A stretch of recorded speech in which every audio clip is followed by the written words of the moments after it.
Hello and welcome. In today's video, we're taking a quick break from generative AI and we're going back to our roots, to Power BI, to DAX calculations, and we're going to talk about how to implement time series analysis in a DAX calculation. Now, there's a lot of videos out there on YouTube on how to use time series analysis in Power BI, and most of them are doing what this chart here does. So if I select this chart, and you can see it's very simple. I just have my date and my revenue. Then you can click on the lens. You can take a look at the forecast option. And here it says, hey, output number of forecast values, detect the seasonality. Here it says 52. Whoops, let me make myself smaller so you could see better. Okay, so you could come to analysis, forecast option, and then you could specify how you want to forecast. So it's going to forecast 42 points using a 52 or weekly seasonality.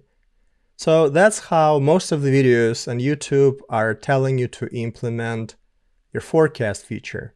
Well, in our video, we're not going to do that. As you could see, forecast is not even an option for us. What we have done is we've implemented a revenue measure and a forecast measure straight in DAX. So if you would like to learn how to do time series analysis using nothing by DAX, and the benefits are you could build your variance features on it, you could do now bar charts and other things just based on the forecast value, you could do all kinds of other things that are forward looking.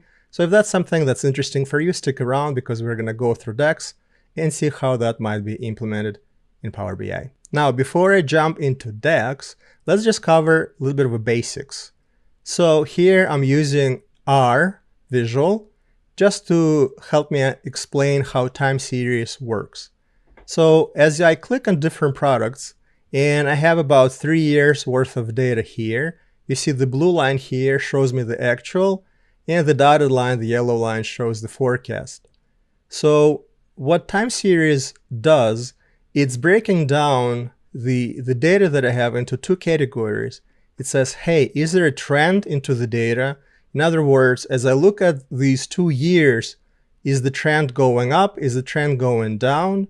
And the next piece is, okay, now that I know the trend, let me figure out the seasonality. How are things changing for the same, for example, week of the year or month of the year, so that I can predict things forward. R is pretty good. Our visuals are pretty good at that because what they do is they take this graph, which is a Power BI chart, and they break it down into, so this is the same graph in this swim lane, and they break it down into two buckets. Number one is number two is the trend. So it's looking at how things are trending, and this swim lane shows me the seasonality. So you could see that this half of the graph is similar to this half of the second half of the graph. So what R did, it looked into my time series data, or basically just how the data changes over time, and it figured out what the trend is and what the seasonality is. So, and I could click on different products and you could see how it's finding the seasonal variations and my trend, and it's trying to break my actuals into these two buckets. And then this bottom bucket actually tells me where the errors are. So we're going to try to figure out how to do this without using R, without using Python, just using DAX, plain old DAX. So here you could see even a better example, right? So trend is kind of up, and then this is my seasonality, 2 years, so it captures it. And then knowing all these two values, I could say, okay, if the trend continues into the future, keep that trend, apply the seasonality, and now if I add trend plus seasonality, I can come up to my forecasted value. So now let's see how we can implement it in DAX. Now, before I get too far into this, if you can't keep track of all of the code, don't worry. I will post all of the calculations on our blog. So you could go to obviEnce.com/blog, or there will be a link in the description of this video. So how do we implement the forecast measure? Well, as I said, it's a combination of two. It's a combination of sales forecast seasonality component and sales forecast trend component. So are we done? Well, not quite. Now we have to figure out how to actually compute those measures. So let's take a look at the code. But before we do that, there's a couple of things that you want to do to your date dimension in order to enable this functionality. So in our case, I would like to forecast at the weekly level. So I just need to make sure that I have a week column available into my date dimension. So once that week number is there, and it has to be just a number, 1, 2, 3, 4, not like a year concatenated with the week number. So just the week number by itself. So I can compare week 1 of this year with week 1 of a prior year, right? So it has to be a number 1, 2, 3, and so forth. So once you have a date dimension organized this way, you're good to go. Now, the first thing we're going to do is we're going to calculate our trend. So before we take a look at the actual measure, which is very similar to what you do here, I pasted it into this in here, so that into the queries window, so we could just run it piece by piece. So if you're not super strong in DAX, then you will get an idea of how this works. So basically, the first thing that we're going to do is we're going to prepare our data. We're going to be doing seasonality at a weekly level. So what we want to do is we would like to create a table where we have weekly revenue captured. So that's going to be stored in this variable weekly data. So let's take a look what it looks like. So actually I refined it a little bit just to make it clear. So let's take it even, let's go back a little bit. So the first thing that we're going to do is we're going to summarize our table at the weekly grain, which is what we're going to do. Let's take a look what it looks like. So here we see year and then week, right? So this is the grain of our analysis. And then in this line of code, what we're doing is we're just adding one more column to it, that's revenue. So now if I load this in, then I have my weekly revenue year over year. The next thing is we're going to use this awesome function called line stx. And I already had done a video about this, I think, a couple of weeks ago. But this is an awesome, quickly becoming one of my favorite functions in DAX. I use it quite a bit. It's a function that does a regression and gives me the slope and the intercept on my table of the values. So if I run this, we're going to see what the slope and intercept are. So let me display what the results of that is. So as you can see, based on the table, that now I have my slope, I have my intercept, and now I have basically a way to calculate the line that represents my trend.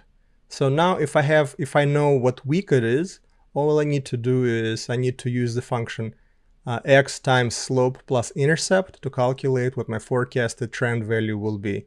So here I'm cheating a little bit. This is my return value. So I take my slope, which is stored in this column of that this table returns. That's the function line stx function returns. So I have my slope and the intercept. So I take my slope, I take my multiplied by the week. I'm trying to forecast 4, and I add intercept, and that's going to calculate what the trend value will be. So now we have done our calculation to get to the trend component of the forecast. Let's figure out how to do the seasonality. Now, to calculate seasonality, we're not going to be employing any highfalutin statistics. We're going to do something super simple. And basically the logic is the following. Let's say I'm trying to figure out what my seasonality will be for week number 15. So what I'm going to do is I'm going to take a look at week 15 of all of the prior years, average them out, and assume that that's going to be the forecasted value. So if I average the previous values for prior years for the same week, plus I add the trend, that's going to get me to my forecast. The only problem is we do not want to average out the actual revenue. We would like to remove the trend out of that so that we're only looking at the seasonality component of it. So when we're looking at sales, we're not going to look at the actual sales, we're going to detrend it. So we've created another variable called detrended revenue. And what we do here is we take our revenue and we deduct our sales forecast trend component of the forecast. And that's going to be the basis for how we're going to calculate our seasonality. So what we do here is we calculate, we create a table that has all of the weeks for the same date, and then we're going to add a sales column to it, and sales is gonna be just the detrended revenue, and then we're gonna average it out. And that's gonna be the seasonality. So at high level, this is how things work. Let us see if our forecasting looks anywhere close to how Power BI does it. So here I have two tables. This one has just the metric revenue, and then everything that happens in 2017, as you could see, is a forecasted option from the chart. So we have some formatting options, but we have no ability to use these forecasted values anywhere outside of this chart itself. Whereas in this chart, I have both the forecasted and the revenue calculations. So I could just create a chart that just uses forecasted things, for example. So I could break this forecast by product, by customer, by category, whatever I want to do. So this measure is just available for me at any time if I would like to add more color to my forecast and show the components of the forecast. So when we're looking at my products overall, we could see the chart at the top, which is built-in forecasting, is very similar to the chart at the bottom, which is my forecasting. You could see that these charts are very identical. But maybe it's only identical when we're looking at the aggregate. Let's take a look at individual products and see if my logic is similar to how Power BI team implemented theirs. So I'm going to click on my top product, and wow, we see two humps here, big peak and drop. So we see that at least for product 03, my forecast is very similar to that of the Power BI team. What about next one? What about next one? What about next one? So here I see a couple more peaks that Power BI team did not pick up. But overall, I would say that the very simple logic that I implemented in my calculation is pretty decent and is very similar to how Power BI team did theirs. I bet you theirs is a lot more sophisticated. They're probably using some super crazy math and statistics, but even the crude approach that I've used in my DAX seems to be working just as well as what the team did. And I would say that it's much more useful, again, because now I could take this forecasting measure and I could break it down by product, by customer, by whatever, use it as my filters.